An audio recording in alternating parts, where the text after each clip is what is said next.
6 мая родился Асан Сабри Айвазов, один из самых ярких деятелей крымско-татарской истории.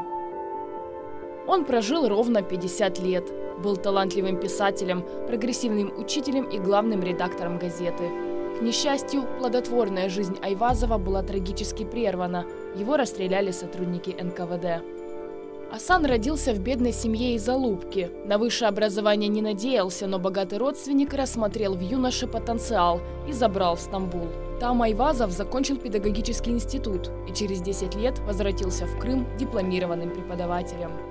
В Алупке Айвазов открыл школу с изучением математики, географии и крымско-татарского, то есть с ультрасовременной для того времени программой. Тогда крымским татарам разрешали изучать исключительно Коран на арабском, и эксперимент Асана вызвал ажиотаж.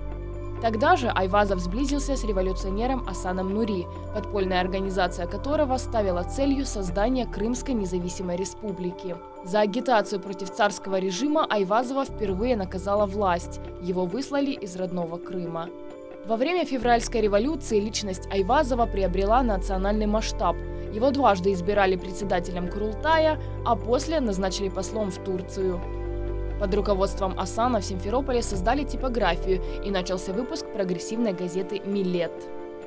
Все поменялось с захватом Крыма большевиками. Для них националистически настроенный крымско-татарский патриот Айвазов изначально был врагом. В 20-х Асану еще позволят работать переводчиком и педагогом, но в 34-м его уволили отовсюду.